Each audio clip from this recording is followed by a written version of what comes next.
Order. End of question time. Ministerial statements. Minister for Digital Development and Information.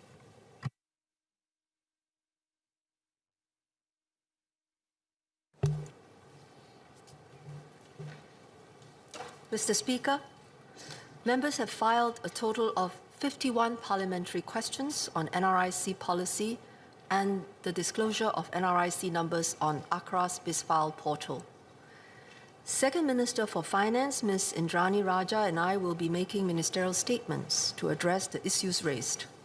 Our statements will address questions 1 to 37 for oral answer in yesterday's order paper, questions 3 to 8 and 39 to 44 for written answer in yesterday's order paper, question 52 for oral answer in today's order paper, and related questions that have been filed for subsequent sittings. Please go ahead. So let me start by acknowledging the concerns raised by the public over NRIC policy. The Bizfile incident is unfortunate. Without intending to, it may have led the public to believe that the government is changing its policy to allow full NRIC numbers to be exposed on a wide scale. This is not the case. We take the public's concerns very seriously and are very sorry that the mistake has caused them much anxiety. I want to reassure the public that NRIC numbers remain personal data. NRIC numbers can only be collected when there is a need to do so. Organizations that collect NRIC numbers also have a duty of care. Subject to applicable law, they must notify and seek consent on use and ensure protection of the data. These are existing guidelines that will not change. However, there are also some incorrect uses of the NRIC number today. Our plan was to stop these incorrect uses while the problem is relatively contained. Doing so will better protect everyone and allow us to use NRIC numbers with confidence. In this regard, my statement today will address two issues: the current incorrect uses of NRIC numbers and why we need to change, and what our next steps will be. So when we interact with others daily, we are identified by our names. However, our names may not be unique. For organizations that deal with many people, say a hospital with several patients named John Tan, they need a better way to uniquely identify them. Their NRIC number is a useful, unique identifier in such situations. When the hospital needs to perform an operation or dispense medication, the doctor or nurse must make absolutely sure that it is the right John Tan they are dealing with. And they should ask you, what is your NRIC number? Since the NRIC number's purpose is to be a unique identifier, it cannot be a secret, just as our names are not secret.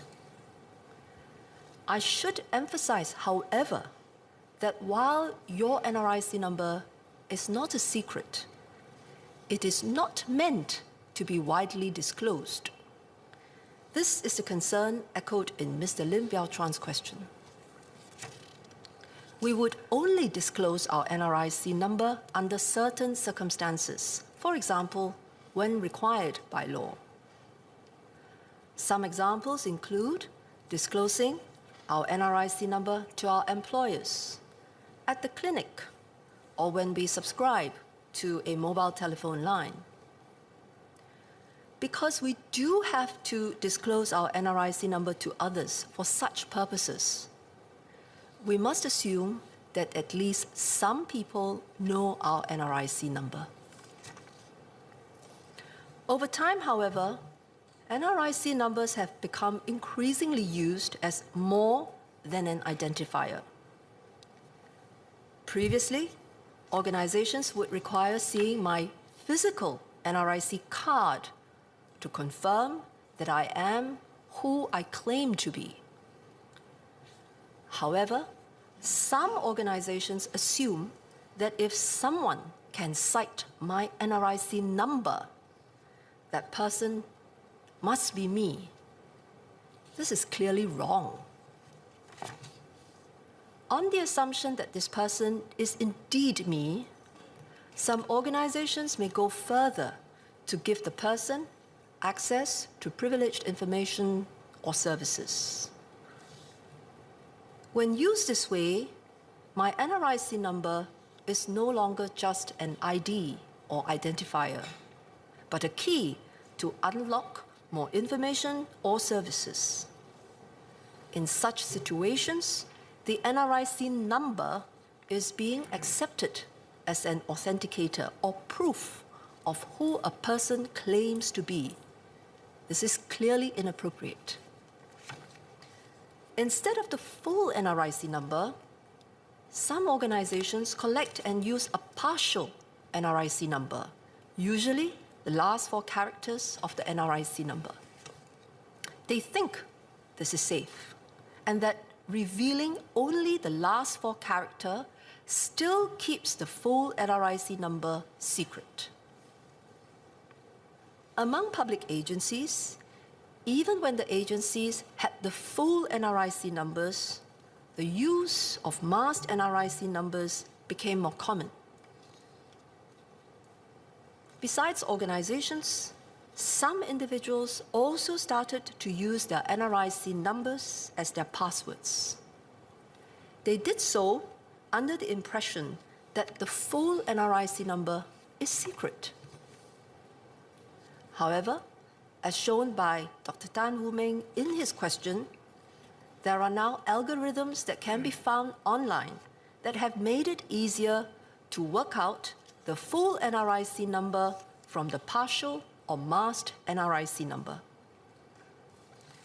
The easy availability of such algorithms means that the continued use of partial or masked NRIC numbers gives both organizations and individuals a false sense of security. This does not really keep the full NRIC number secret. This also makes the practice of using NRIC numbers as passwords even more inappropriate. To the questions by Dr. Tan, Mr. Liang Eng Hua, and Ms. Sylvia Lim, these developments led the government to take steps to stop the incorrect uses of the NRIC number. This meant 2 things. 1, not using the NRIC number as an authenticator, and 2, moving away from the use of masked NRIC numbers because it creates a false sense of security. We knew this transition would take time, but it was better to start while the problem is relatively contained and for the government to take the lead. To the question by Ms. Joan Pereira, we proceeded to ask agencies to stop using the NRIC number as an authenticator or as a password. We also asked agencies not to plan new uses with a view to discontinuing existing uses of masked NRIC numbers eventually. The lapse in coordination between agencies led to ACRA's misunderstanding and the disclosure of full NRIC numbers in the People Search function of its new Bizfile portal. In hindsight, what we should have made clear was that moving away from the use of masked NRIC numbers did not mean automatically using the full NRIC number instead in every case. At no point was our intention to disclose full NRIC numbers on a wide scale. In place of masked NRIC numbers, in some instances, there would be no need for the NRIC number at all. In other instances, names alone or some other identifier would be sufficient. But there could also be instances where full NRIC numbers should be used instead of masked NRIC numbers. Each case would have to be assessed and decided individually. Members including Mr. Leong Man Wai, Mr. Liang, Mr. Xie Yao Quan, Ms. Jessica Tan, Mr. Dennis Tan, and Mr. Pritam Singh have asked about the internal processes leading to ACRA's actions. Minister Indrani will say more about it in her statement later and address members' questions related to ACRA. Ms. Cheryl Chan asked why the efforts to change did not include the private sector. The government knew that it would take time for public sector agencies to make the change.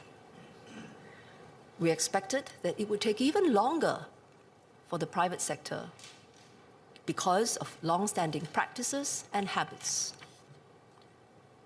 The plan was therefore to change the internal practices of government before moving to change practices in the private sector and non-profit organizations, which Ms. Usha Chandradas asked about. We believed that doing so would allow us to better understand the implementation challenges and, as a result, facilitate a smoother transition in the private sector. We had also planned to mount a major effort to help Singaporeans be aware of the risks and to support efforts to stop incorrect practices. The Bizfile incident was an unfortunate misstep, which now means these plans need to be brought forward. While we had taken steps to stop the incorrect uses of NRIC numbers in the public sector, we had not started implementation for the private sector. Mr. Edward Chia, Mr. Liang, Ms. Hazel Pua, and Mr. Xie have asked specifically what should be done in the private sector. At this stage, we would advise private sector organizations to do two things.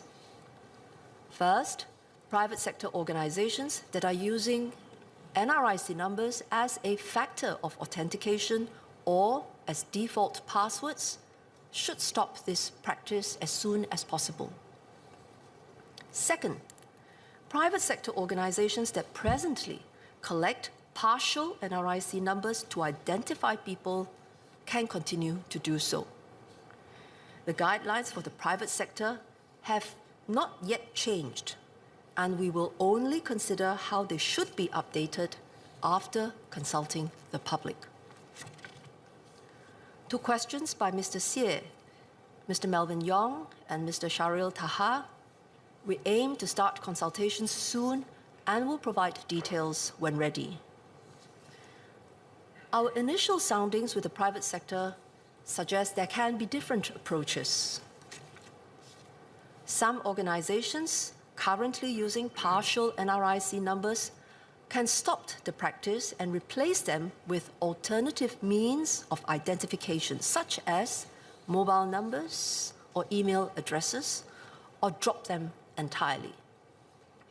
But there are also organizations that need to accurately identify persons and can justify the collection of full NRIC numbers, even if they are not required by law. For example, preschool centers will prefer to collect the full NRIC numbers of visitors rather than just, say, mobile numbers.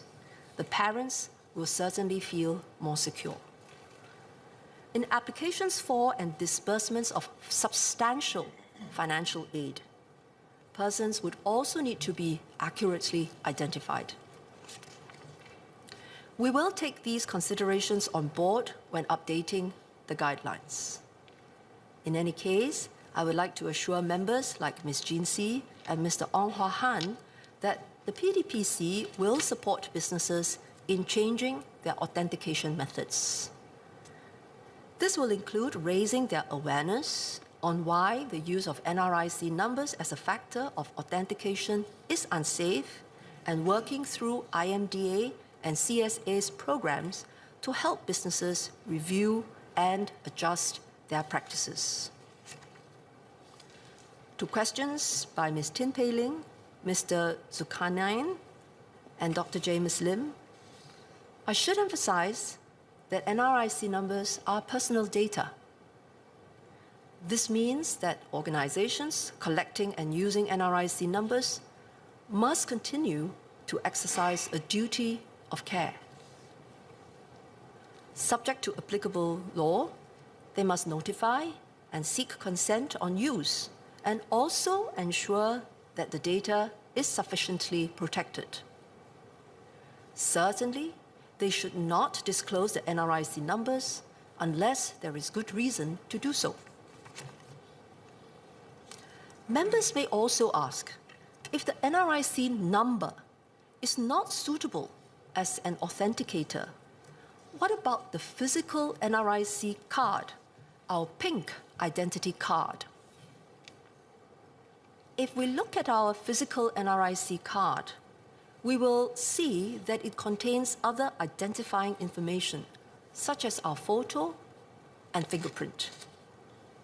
It allows others to check that the information on the card matches me, the person holding the card. In addition, the physical NRIC card is not easily faked. The physical NRIC card is therefore suitable as an authenticator or proof of who I claim to be. But someone providing my NRIC number and claiming to be me does not have these additional factors of proof. Organizations must know that the physical NRIC card and the NRIC number are different.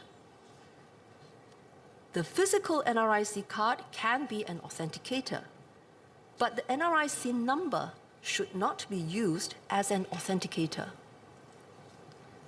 Organizations should therefore not accept my NRIC number alone as proof that the person citing it is indeed me. Besides organizations, individuals too have questions about what they should do. There are also two things. The first is to clarify their understanding of the NRIC number. Members like Ms. Sylvia Lim asked about this. We have said that our NRIC number is like our name. Even if it is not widely disclosed, it is not secret. In our daily lives, if someone we don't recognize calls out our names and starts to behave as though they know us well, we would be at least slightly suspicious. We might be polite, but not too friendly. Certainly, we should not fully trust this person just because they know our name. This should also be how we treat anyone who tells us our NRIC number. We should not automatically assume that they know us well, or are figures of authority, or can be trusted. We should be cautious about revealing more about ourselves, or saying yes to their requests, or following their instructions without checking further. The second thing we can do as individuals is to review our passwords. If we have used our NRIC number as a password to access any information or service, we have mistakenly used it as an authenticator and should change the password immediately. Doing so will give us better protection against people who use our NRIC number to get access to information or services. It will also complement efforts by organizations to stop using the NRIC number as a factor of authentication. To Ms. Hanny So's question, NRIC-related scams are not new. Most NRIC-related scams involve victims who think they are speaking to figures of authority and end up taking actions that harmed themselves, such as transferring money without further checks. Very few cases have involved scammers directly using NRIC numbers to unlock access to valuables. Several members have also asked how to mitigate the risks when NRIC numbers are disclosed. They include Mr. Zulkarnain, Mr. Edward Chia, Mr. Christopher D'Souza, Mr. Ong, Mr. Liang, Ms. Jessica Tan, Mr. Louis Chua, Ms. Cheryl Chan, Mr. Sharil Daha, and Mr. Yip Hong Wing. As I have explained, the risks arise from the incorrect use of the NRIC numbers. If individuals stop using NRIC numbers as passwords and organizations stop using NRIC numbers as authenticators, this will go a long way to preventing harms from scams and identity theft. They will give us all better peace of mind to use the NRIC number whenever it is necessary, such as to get medical treatment or apply for jobs. So the government appreciates that the incorrect uses of NRIC number may not be well understood.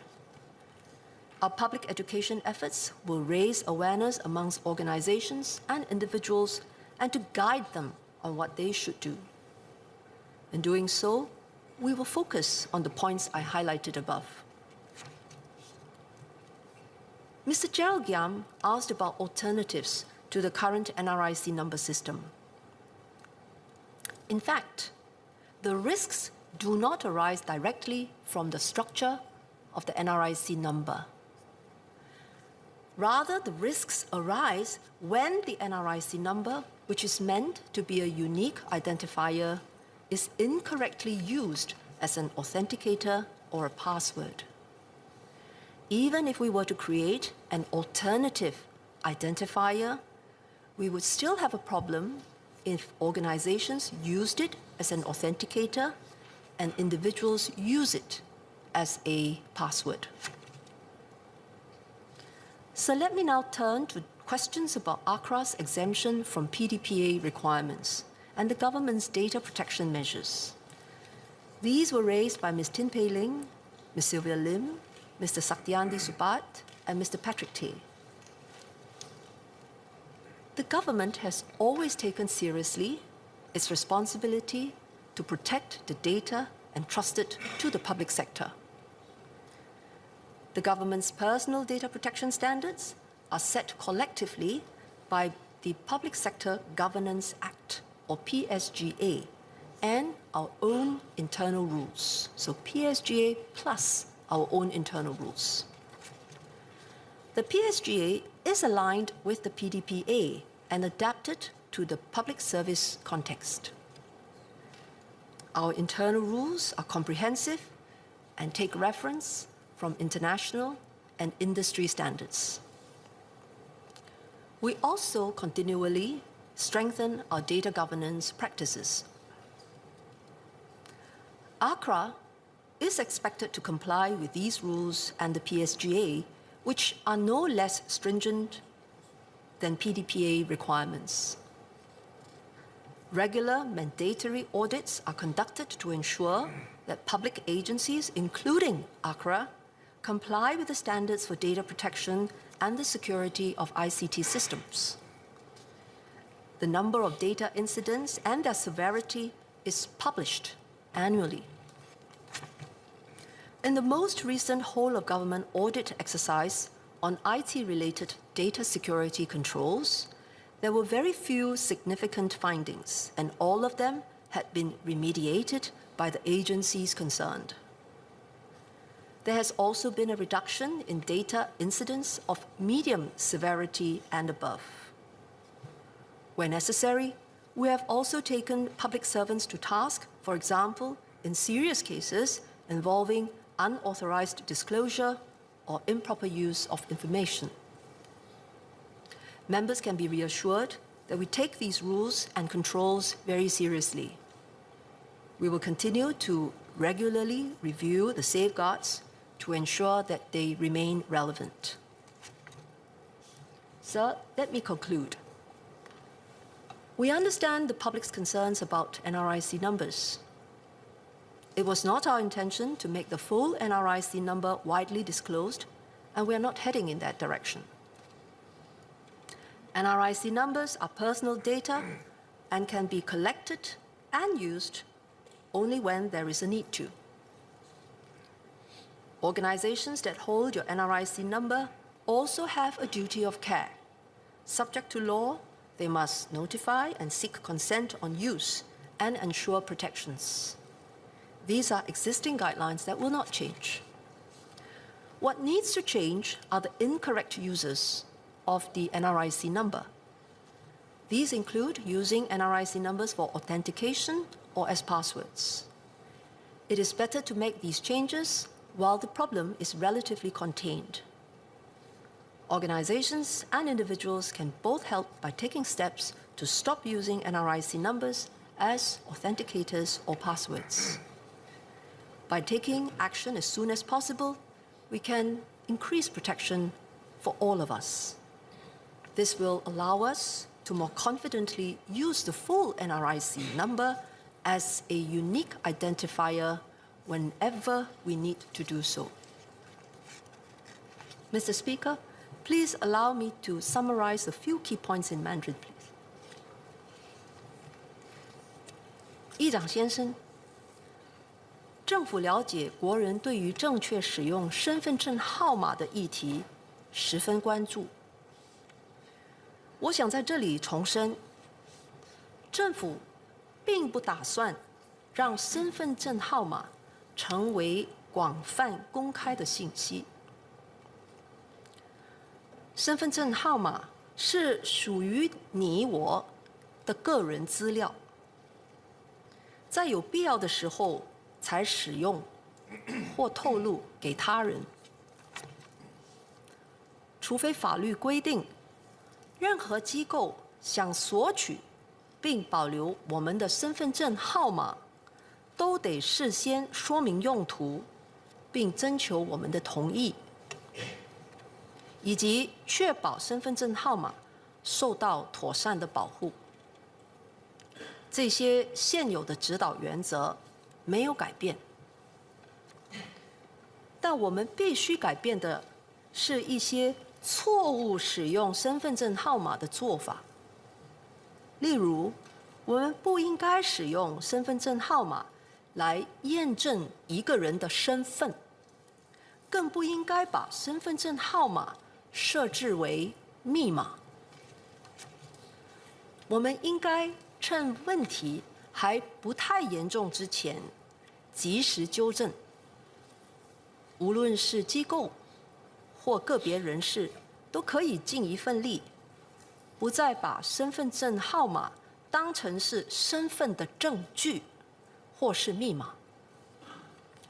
只要我们尽早采取行动，就可以加强我们的保护网。